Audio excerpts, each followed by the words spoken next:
प्रिय विद्यार्थियों, मैंने पूर्व की कक्षा में आपको सुदामा चरित पद्य पाठ के 2 पद्यांश समझाए थे। हमने इन 2 पद्यांशों में देखा था कि किस प्रकार से सुदामा फटे हाल, न शरीर पर वस्त्र हैं, न दुपट्टा है, धोती फटी हुई है, पैरों में जूते नहीं हैं, शरीर बड़ा दुर्बल है और इस वेश में अपनी पत्नी के द्वारा बार बार प्रेरित किए जाने से कृष्ण के पास द्वारिका में पहुँचते हैं। कृष्ण के पास द्वारिका पहुँचने पर महल के दरवाजे पर खड़े होकर चारों ओर द्वारिका की सुंदरता को निहार रहे हैं और वहाँ के लोगों से, वहाँ के द्वारपाल से उस दीनदयाल, उस भगवान श्री कृष्ण का धाम, उसका पता पूछ रहे हैं। जब द्वारपाल जाकर के कृष्ण को बताता है कि एक ब्राह्मण फटे हाल, शरीर पर फटे टूटे वस्त्र हैं, पैरों में जूते नहीं हैं, आपका धाम पूछ रहा है और अपना नाम सुदामा बता रहा है, तो कृष्ण को लगता है कि शायद मेरे मित्र होंगे। कृष्ण तुरंत वहाँ से चल कर के बाहर आते हैं और अपने मित्र को उस अवस्था में देख करके भाव विभल हो जाते हैं। उनके गले मिलने लगते हैं और कहते हैं कि मेरे सखा, तुमने बहुत दुख पाया, तुम अब तक कहाँ रहे, तुम मेरे पास क्यों नहीं आए। और अपने मित्र को ले जाकर कृष्ण अपने सिंहासन पर विराजमान कर देते हैं।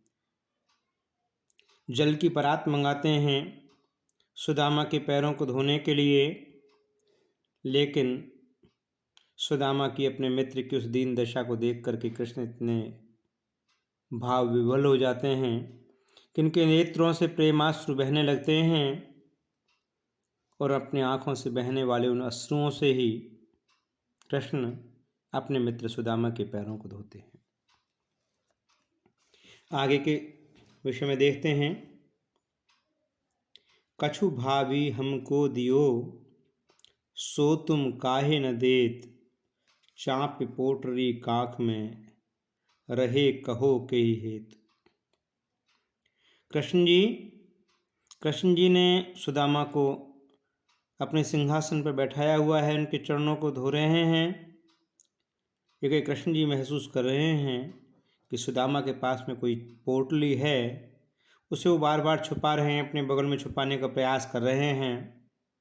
सुदामा को इस प्रकार से एक पोटली को अपने बगल में छुपाता हुआ देख करके कृष्ण सुदामा से कहने लगते हैं कि कछु भाभी हमको दियो, कि हमारी भाभी ने अर्थात तुम्हारी पत्नी ने हमारे लिए निश्चित रूप से कुछ न कुछ भिजवाया होगा। सो तुम काहे न देत, वो तुम अपने पास छुपा रहे हो, तुम मुझे वो क्यों नहीं प्रदान कर देते। हमारी भाभी ने जो हमारे लिए भिजवाया है, आप मुझे दीजिए। चाँप पोटरी कांख में, रहे कहो के ही हेत। तुम इस पोटली को जो भाभी ने भिजवाया है अपनी कांख में क्यों छुपा रहे हो। चाँप पोटली कांख में, रहे कहो कई हेतु। बताइए इसका क्या कारण है कि तुम इस पोटली को जो मेरी भाभी ने मेरे लिए भिजवाई है नहीं दे रहे हो और उसे बार बार अपनी कांख में छुपा रहे हो। लाओ, मुझे वो पोटली प्रदान कर दो। कृष्ण आगे कहते हैं कि आगे चना गुरु मात दये, ते लये तुम चाव हमें नहीं दीने। कृष्ण बचपन की याद दिलाते हुए सुदामा से कहते हैं कि तुम याद करो, एक बार जब हम दोनों गुरु सांदीपन मुनि के आश्रम में पढ़ा करते थे, तो गुरु माता ने हम दोनों के लिए चने दिए थे, भुने हुए चने खाने के लिए दिए थे। आगे चना गुरु मात दये थे, आपको, मेरे और आपके लिए चने प्रदान किए थे गुरु माता ने। लए तुमने वो चने गुरु माता से ले लिए। लए तुम चाव हमें नहीं दीने, और तुमने उन चनों को स्वयं अकेले ही खा लिया, तुमने वो चने मुझे प्रदान नहीं किए। आगे चना गुरु मात दए ते, लए तुम चाव हमें नहीं दीने। श्याम कहो मुस्काए सुदामसु, चोरी की बान में हों जू प्रवीणे। इस प्रकार से भगवान श्री कृष्ण मुस्कुराते हुए सुदामा से कहते हैं कि आप तो चोरी की बात में, चोरी की आदत में बड़े प्रवीण हैं, बड़े दक्ष हैं। ये पहली बार ही नहीं है कि आप भाभी के द्वारा भिजवाए हुए चावल की पोटली को अपने कांख में छुपाने का प्रयास कर रहे हैं, अपनी बगल में छुपाने का प्रयास कर रहे हैं। आप पहले भी ऐसा कर चुके हैं। आप और हम जब दोनों एक साथ पढ़ा करते थे, तब भी गुरु माता के द्वारा दिए गए चावल, जो गुरु माता के द्वारा दिए गए चने, जो आपको और हमारे दोनों के लिए खाने को दिए गए थे, आपने अकेले खा लिए और मुझे नहीं दिए। आप तो चोरी की आदत में बड़े प्रवीण हैं, बड़े दक्ष हैं। श्याम कहो मुस्काए सुदामा सो, चोरी की बात में हों जू प्रवीणे। पोटरी कांख में चाप रहे तुम, खोलत नाही सुधा रस भीने। हे सुदामा जी, हे मित्र, पोटरी कांख में चाप रहे तुम चावलों की पोटली को कांख में क्यों छुपा रहे हो? पोटरी कांख में चाप रहे तुम, खोलत नाही सुधा रस भीने। जो चावल अमृत रूपी रस से परिपूर्ण हैं, उन्हें तुम खोलकर मुझे क्यों नहीं प्रदान कर देते? पाछली बानी अजो न तजो तुम, तैसी भावी के तंदुल कीन है। तुमने पिछली वाली आदत आज तक नहीं छोड़ी है। मुझे लग रहा है कि तुम आज भी मेरे साथ चालाकी करोगे। पाछली बानी अजो न तजो तुमने लगता है कि पिछली आदत अभी तक नहीं छोड़ी है। तैसी भाभी के तंदुल कीने, इसलिए तुम भाभी के द्वारा भिजवाए हुए तंदुल मुझे प्रदान नहीं कर रहे हो।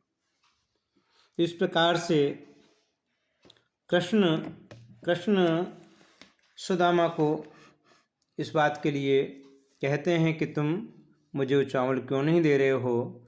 तुम निश्चित रूप से मेरे साथ में दगा कर रहे हो। तुमने पहले भी मेरे साथ में ऐसा किया है और आज तुम फिर वही करना चाह रहे हो। वह पुलकनी वह उठ मिलन, वह आदर की बात, वह पठवन गोपाल की, कछु न जानी जात। घर घर कर ओढ़त फिरे, तनक दही के काज, कहा भयो जो अब भयो, हरि को राज समाज। हों आवत नाही हो तो वाही पठियो ठेल, अब कहियो समझाए के बहुधन करों धरों सकेल। सुदामा जी कृष्ण के पास रुकते हैं। कुछ दिनों बाद सुदामा जी कृष्ण से वापस अपने घर जाने की आज्ञा चाहते हैं। जब सुदामा जी अपने घर के लिए वहाँ से प्रस्थान होते हैं, वहाँ से रवाना होते हैं, चलते हैं, तो कृष्ण चलते समय सुदामा को कुछ भी नहीं देते, खाली हाथ ही विदा कर देते हैं। सुदामा द्वारकाधीश के पास से, उनके महलों से निकलते हैं। बड़े दुखी मन से, बड़े अकुलाई से, अनमने मन से अपने घर की ओर जा रहे हैं और मन ही मन कृष्ण के विषय में सोच रहे हैं, मन ही मन कृष्ण को दोष दे रहे हैं, अपनी पत्नी को दोष दे रहे हैं, जिन्होंने जबरदस्ती न चाहते हुए सुदामा को कृष्ण के पास भेजा। सुदामा जी सोचते हैं कि वह पुलकनी वह उठ मिलनी, वह आदर की बात, कि एक और तो कृष्ण का जो प्रेम पूर्ण व्यवहार था वो प्रशंसनीय था। वह पुलकनी, उन्होंने मुझे देखकर कितनी खुशी हुई, कितने प्रसन्न हुए, कितने आदर के साथ मेरे पास में आए, और वह उठ मिलनी और दौड़ करके मुझे प्रेम पूर्वक बाहों में भर लिया। मेरे प्रति अपनी मित्रता उन्होंने जाहिर की, अपने मित्र को पहचान लिया। वह पुलकनी, वह उठ मिलनी, वह आदर की बात, और बड़े आदर के साथ मुझे ले जा करके अपने सिंहासन पर विराजमान कर दिया।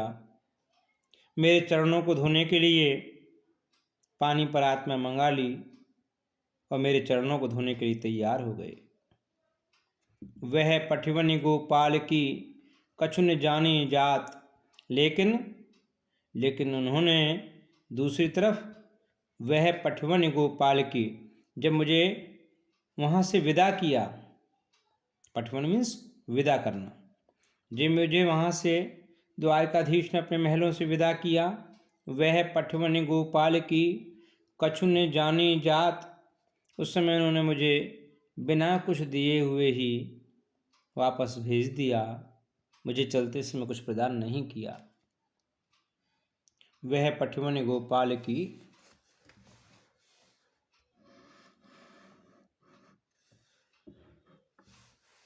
कछु न जानी जात, वह पुलकनी, वह उठ मिलनी, वह आदर की बात, वह पठवनि गोपाल की कछु न जानी जात। कृष्ण ने कितने पुलकित मन से मुझसे मुलाकात की, मुझे देख करके कितने खुश हुए। वह उठ मिलनी और बड़े प्रेम पूर्वक दौड़ कर आकर के मेरे गले लग गए, मुझे बाहों में भर लिया और मुझे आदर के साथ अपने सिंहासन पर बैठा करके मेरे पैर धोने के लिए तैयार हो गए। लेकिन वह पठवनि गोपाल की कछु न जानी जात, लेकिन जब मुझे विदा किया, पठवन मीन्स विदा करना, जब मुझे विदा किया तो वैसे ही रीते हाथी विदा कर दिया, मुझे चलते समय कुछ नहीं दिया। कछु न जानी जात, कम से कम और कुछ नहीं, मित्रता के नाते न सही तो कम से कम मेरी जाति को देख करके, ये सोच करके कि ब्राह्मण को घर से भेजा जा रहा है, ये सोच करके ही उन्हें मुझे कुछ प्रदान करना चाहिए था, लेकिन उन्होंने मुझे रीते हाथी घर से भेज दिया। वह पठवनि गोपाल की कछु न जानी जात, घर घर कर ओढ़त फिरे तनक दही के काज। अब सुदामा जी को गुस्सा आता है, उनको बुरा लगता है कि कृष्ण ने चलते समय में उन्हें कुछ भी नहीं दिया। तो कृष्ण के विषय में सुदामा जी सोचते हैं कि घर घर कर ओढ़त फिरे तनक दही के काज, कि ये तो वही कृष्ण है जो घर घर में थोड़े से दही के लिए अपने हाथ आगे फैलाता हुआ फिरता है। घर घर कर ओढ़त फिरे, तनक कर मीन्स हाथ, घर घर कर ओढ़त फिरे तनक दही के काज, जो जरा से दही के लिए और मक्खन के लिए घर घर जा कर के अपने हाथ फैलाता डोलता है, ये तो वही कृष्ण है। इसने मुझे नहीं दिया कुछ तो कोई बात नहीं, कहा भयो जो अब भयो हरि को राज समाज। यदि अब वे राज समाज के अधिकारी हो गए हैं, यदि वो आज वो महलों के मालिक हो गए हैं, तो क्या हुआ? ये है तो वही जो जरा से दही के लिए भी घर घर हाथ फैलाता फिरता था। हों आवत नहीं हो तो वाही पठियो ठेल। सुदामा जी मन ही मन कहते हैं कि मैं तो यहाँ बिल्कुल भी नहीं आना चाह रहा था।